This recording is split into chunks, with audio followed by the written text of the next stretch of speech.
Hello everybody, it's your boy Devon Torres, DeadX from DeadX Wrestling. And hey, welcome back to another episode of Wrestlers. Welcome back to another episode of Wrestlers of the Week. It's my favorite thing to do on the channel, probably because it's the only thing that I've done on the channel. Yes, indubitably. So, hey, we're not going to waste any time. We're going to get right into it.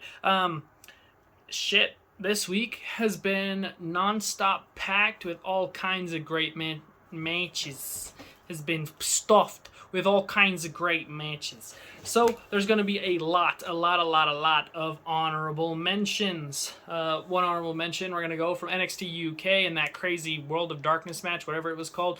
Isla Dawn, Meiko Satomura. Also got to give praise to the Ring of Honor women who fought on AEW Dynamite, Mercedes Martinez and Deonna Purrazzo. I just think their matches didn't really make the list just because there's funner stuff that happened over the week. From New Japan, I think it was Wrestling Don Taku. We had El Desperado and Taiji Ishimori had a great match. Wardlow and W. Morrissey had a great match. Rocky Romero for his match against Ace Austin on Impact Wrestling. Yuka Sakazaki and Riho had a great match on Rampage. Cameron Grimes, Solo Sikoa, and Carmelo Hayes had a great match on NXT Spring Break-In. And also a shout-out to Konosuke Takeshita and Jay Lethal for their match on Rampage. That's a very hard name to say. Konosuke Takeshita. I'm starting to get used to it, though. I said it like 500 times over the past 2 days just to get myself ready for it. Alrighty, with those honorable mentions out of the way, let's get right into my wrestlers of the week. Oh yeah, one more honorable mention. I'm going to say Jonah. Jonah, the former Jonah Rock and former Bronson Reed back in the old Fed, the old NX Tizzle, Black and Whizzle.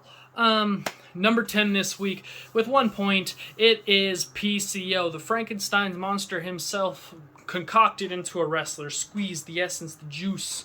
You know, Vincent was literally bringing him alive like he was a freaking Frankenstein's monster. That's kind of what PCO's thing is, that old nasty bastard.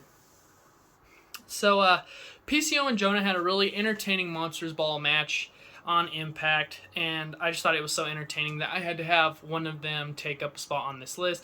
I picked PCO just because he got the shit beat out of him more than Jonah did. He, I believe he went through, he or Jonah went through a table. He or Jonah went through a ladder. PCO took a thumbtack bump and then, no-sold it. He did that crazy flip thingy where he freaking, lands on the apron and it always looks like it hurts to dickens. PCO gets 1 point this week. Moving on to our number 9 position for the great match that they had on Impact's Under Siege pay-per-view. We have number 9 with 2 points. It's Trey Miguel. Trey Miguel had an amazing match for the X Division Championship against Ace Austin, the man who beat it for him at the last pay-per-view, which I believe was Rebellion, but I do not remember because I have the brain of a pigeon. Trey Miguel had a really good match. Spider Trey and Ace Austin just had, God, it was really great. There was a sequence on the apron where they kept flowing through the ropes so smoothly, doing handstands, flipping, doing all this stuff, and it ended with Ace Austin taking a back bump on the apron, and it was pretty cool. Trey Miguel also took a pretty gnarly sell of the fold. It was pretty brutal. Moving on to number 8, it's that guy we just talked about. It's Ace Austin with 3 points. I give him the edge in this match because, both men did amazing stuff, but he ended up coming out with a win and walking out with still the X Division champion, and it was pretty damn entertaining if you ask me. There was all kinds of cool shit that happened. There were some top rope maneuvers that was pretty crazy. Their dives, all that stuff. You need to go check out Impact's X Division. They do great shit there. Speaking of great shit and good high-flying action, we go over to AEW Dynamite and the Owen Hart Foundation tournament with number 7 with 4 points. It is Dante Martin. I'm very sad that Darius got hurt again. He's going to be out for a long time because Top Flight are definitely like a top tier prospect tag team that's going to carry AEW or any company they go to into the future. Like they're a great talent, and they're going to be future AEW tag team champions as long as Darius can stay healthy. Stay healthy, my friend. But we're talking about Dante Martin. Dante Martin and Ray Phoenix had a really good Owen Hart qualifying match, and there was one highlight that we just have to talk about in this match, and it's the fact that they kept doing all kinds of crazy shit that it's hard to explain how high they jump. The backflips that Dante does when he like has his foot on the bottom rope and he springs up, his high drop kicks. Phoenix tried for the Fire Thunder Driver, I believe is what it's called. Dante had a good counter for it. There is a sequence where both men were on the top rope and they looked like they were going to hit like a Spanish fly of some kind, and both men landed on their feet like perfectly, still holding each other as if they're in Spanish fly position. It was pretty gnarly. Moving on to number 6, just to talk about the match a little bit more and the closing moments, the cool stuff that happened, another cool spot that happened. Number 6, with 5 points, it's Ray Phoenix. Ray Phoenix made his in-ring AEW return, beating Dante Martin, and he did it in pretty cool fashion. There was that spot where they both landed on their feet, a lot of other fast-paced action that I can't even explain to you just by how crazy it was. There was one point where Dante was going for a nosedive and it didn't really work out. There was a cool moment where Dante was doing some kind of springboard of some kind, and Phoenix caught him in like powerbomb position, or he picked him up in a powerbomb position, and then he like turned it into a cutter out of the powerbomb. It was pretty damn impressive. Number 5 this week, we head over to New Japan Pro Wrestling. Pro Wrestling Dontaku, I believe is what the show was. Don't quote me. Pro Wrestling Dontaku. Yes, it was something along those lines. Number 5 is Tetsuya Naito. He gets 6 points this week. Tetsuya Naito and Okada had one of their typical classic matches, but it doesn't place high. You would think it would be like a 5-star match and it would place at the top of this list, but it was kind of one of their most bare bones matches that I've seen them have. It was very slow paced, but it had a lot of really good technical wrestling in it, and they kept working on each other's limbs. I believe Naito was working on Okada's knee for a lot of it. He was trying to catch him in that weird pinning predicament that he beat him in that tournament that recently passed. There was like 2 Destino spots that were really cool and brutal. Okada landing right on his neck. There was one cool sequence where like Okada reversed a Destino, landing him on his feet and hit the Rainmaker, and I believe that's how he picked up the win. Let's move on to number 4 to talk about it a little bit more. We got Kazuchika Okada. Is there anybody that's a more complete package than Kazuchika Okada as a pro wrestler? Is there anybody who can wrestle as good as him, who has that great of a look, who has that great of a packaging, and who is a top-tier guy?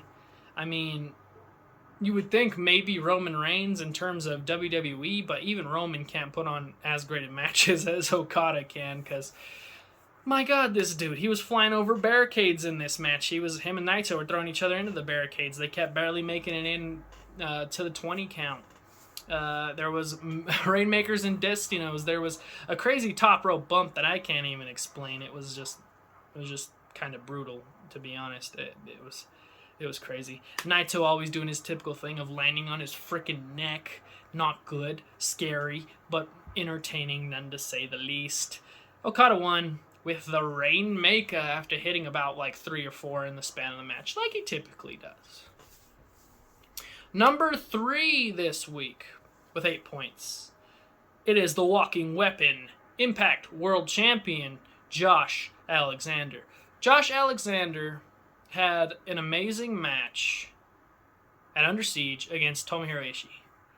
This match was so hard-hitting and fun, and it was a typical Ishii match. It was chops, strikes, hard lariats, some nice power moves in there, and Josh Alexander picked up the win with a C4 spike. When it comes to these matches that are all about hitting and punching and chopping, and it's just 2 nasty bastards just beating the crap out of each other, it's hard for me to do it justice explaining it. So go watch Under Siege. It had some great matches. Literally, New Japan and Under Siege pretty much took in most of this week.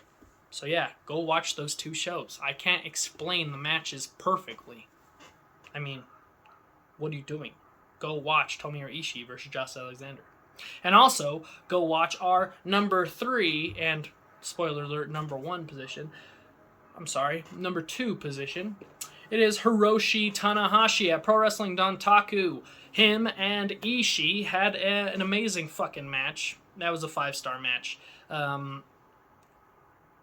They had a great match for the vacant IWGP United States Championship that I believe was vacated because somebody got hurt.